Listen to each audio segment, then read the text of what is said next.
IO and go to Sanctum of Domination. And we will look at these. So for every one, let me think of how to do this. So as usual, I haven't prepared for this even a little bit. So let's have a, oh no, this probably doesn't work too well. Let me make sure there's enough to actually see the room. Perfect.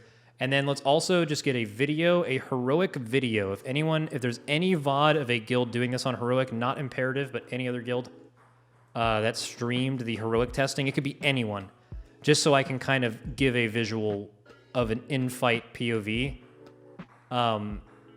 Kalamazi did it all.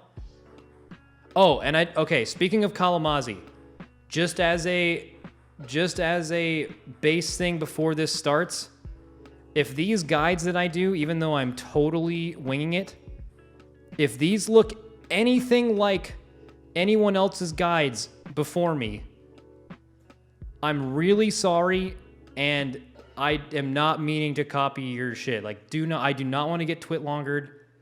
I'm just simply trying to make some basic strats. That's it. I don't want anyone to twit longer me. Please. Okay. Very cool. Let's get... These are very basic, yeah.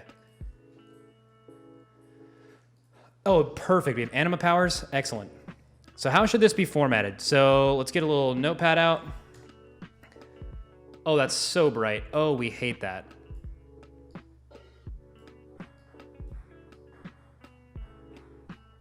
So we should probably do a few things. So, comp, what kind of comp to look for, if there's anything special, or if like you want to add things. Most of the comps for these fights are just going to say something as simple as bring your best players. It's really not more complicated than that.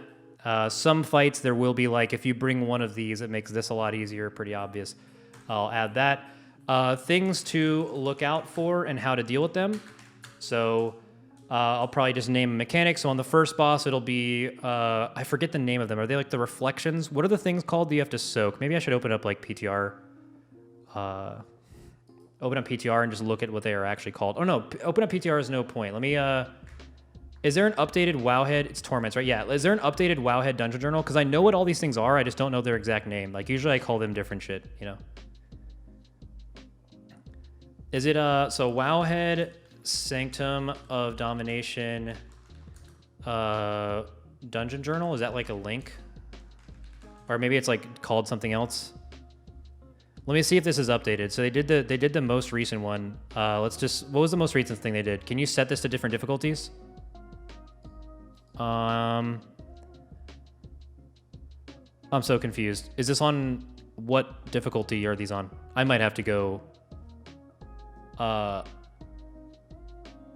okay, so it's all in one spot? Mythic Trap? What the fuck is that? Is this a D's Nuts joke? What is that backwards? Part? No, it's not a D's Nuts joke. What is the, okay. Okay, Mythic Trap. Strategy guide. In collaboration with Echo.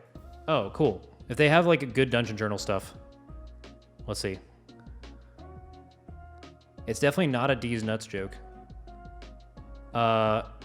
Wait, where's Sanctum? Raids. Sanctum Domination, the Tarragrue. Do they have these listed? Does it show them? Okay, I don't think this is what I want. This is definitely not what I want. Okay. I could just open up PTR. Fuck it. I'll just ask you guys for the names of it. All right, so things to look out for. Obviously on this, the only thing that's to really talk about is like what anima powers you actually want. At the bottom, yeah, I'm not used to it. I'm just gonna use this. Anima powers.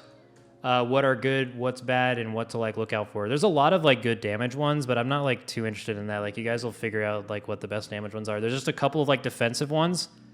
A couple of defensive ones that like really make the fight easier for you. Like specifically with this fight, I'll kind of get into this later, but like on heroic especially, the only way you're ever gonna wipe this fight is by not soaking the, is it torments? Whatever they're called, remnants. There's no way you're gonna wipe unless you fail to soak these, and it like pulses on your group, or having people die from like the really hard hitting dot. You're never gonna like run, because like the only like kind of burn part of the fight is the end, and they get rid of your anima powers anyway. So like People, if you're a DPS player and you want to just roll up to Tarragrue and always pick all DPS powers, fucking go for it. But if you're like a guild trying to kill it and that's hard for you for some reason, there's a couple of them that make it really easy. I'll kind of look at that in a second. So remnants, are they called remnants on that? I mean, that's what they're called here, but I mean, fuck it. Let's do that. Remnants. Is there anything else on this fight that's important to talk about at all? Oh, end of the fight. There's no reason to talk about the thing where you have to run around. That's all like really easy. Where did you guys say is the, where's the other one? The VOD. Where's the VOD for this?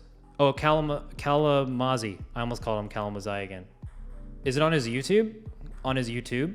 I just need like literally a blank VOD that I'm gonna mute and just watch a playthrough of the fight. Okay, YouTube. YouTube Kalamazi. Let's do it.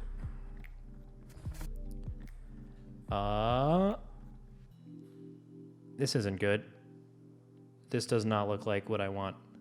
Oh, no, here we go. He does have it. Oh, perfect, perfect, perfect. It was just a long time ago. Heroic Tarragrue. None of that. Okay, so comp for this, not really anything to talk about. Bring your best players. Bring players you want to get gear on. There's nothing special about this fight whatsoever. The anima powers, if we have a list of them, just to go on, I think they're right here. There's a couple that are really good for living the fight. There's one that prevents you from being feared. Where is this one? Shit, what is it called?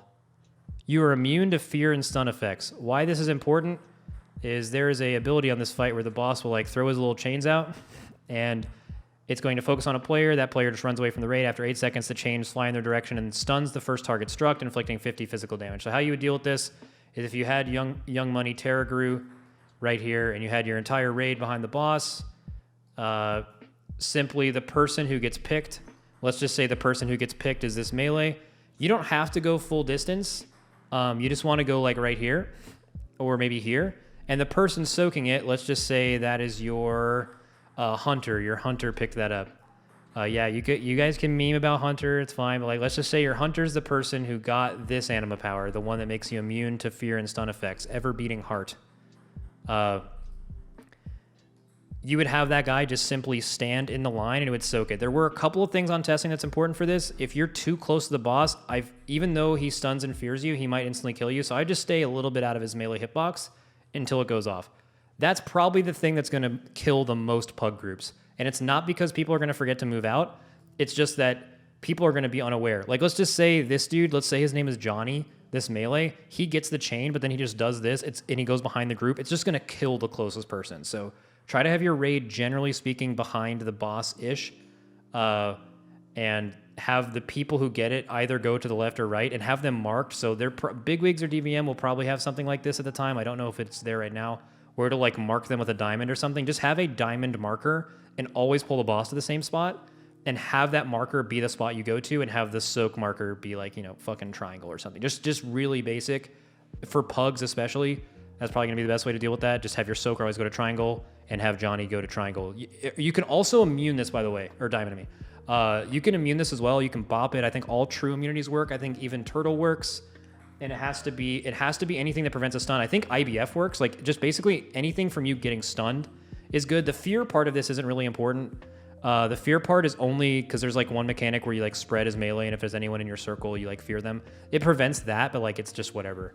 So that's the only one that I think like massively helps you. The other defensive one, so that's how you would deal with specifically the chain grab or whatever. Dispersion, yeah. So basically, yeah, 100%. I don't know if Netherwalk would work, because Netherwalk is often thought of as an immunity. That's actually wrong. You should look at Netherwalk as a 100% damage reduction more than anything else, because you're still going to get stunned during that. It'll probably drag you in. So, yeah. So it's possible you could evasion it, but I wouldn't worry about all that. Like, honestly, you can test all that and find out pretty quick. I would just assign one of your players, maybe one of your healers, to just be the person who grabs that one anima power and you just always soak it. You don't have to think about it. It's a lot easier than like trying to rotate a bunch of immunities. That typically in raiding, you want to assign jobs to specific people that only they focus on. Typically spreading that out amongst a bunch of people is usually just going to lead to people fucking it up. Just have one person always do it, maybe two or three people in case Johnny dies. Maybe you also have Timothy, your priest, also have it. So he's like, yo, dude, I can get this. Or maybe give it to a DK if you're just worrying about killing the fight and you're like, yo, little Death Knight man. We'll make him even big, a big Death Knight man. Yo, I want you to always have this. And like, even if you don't get the power, you can like rotate IBF or something, something like that. Because you're not going to get the same powers every week unless you spend time re-rolling them. And just for reference, if you guys are in a guild that spends time re-rolling your anima powers, pulling them all to one spot to re-roll your anima powers, just so people get the ones they want for the biggest damage, hey, immediately leave the guild. That's not where you want to be. That's really rough, right? So you don't want to be a part of that. Just get whatever you get that sounds good to you. That's what you want to do. The only other defensive ones that are really good, from my memory, I'm sure there's some great ones, and I haven't like really researched the first boss a lot. Obviously there's some that are like just stat increase, like max health by 45% is probably like okay for tanks. I don't know if the boss hits hard, probably doesn't. I guess maybe if you got enough defensive things at a tank at the end of the fight, it could be easy by your tank just being able to tank the boss instead of kiting him. But honestly, the end of the boss is so easy that you should never worry about that. You can kite him forever. The end of the boss is a joke. I wouldn't think about it at all. I wouldn't save lust for the end either. I would absolutely lust on the pull. One more thing. The one where it says you take 90% reduced damage from AoEs. This is good for a couple of reasons. I believe it works on 2 of the remnants. So if you want to watch the VOD, the remnant things are these things on the ground. There's 3 that spawn. One of them increases your magic damage taken per stack, and there's 5 total stacks to soak in every orb. It will go to, if there's 5 people in there, it'll give everyone 1 stack. If there's 1 person in there, it'll soak all 5. If you guys watched our heroic testing of this, I soaked every one of them as a rogue. So I literally as a rogue just picked all defensive powers, and I soaked every single remnant, and I soaked every single chain. So I just did all of the mechanics of the fight. That's really lame. You don't want to do that. You can assign this to different people, and there's no reason to do that. The main reason being that you can have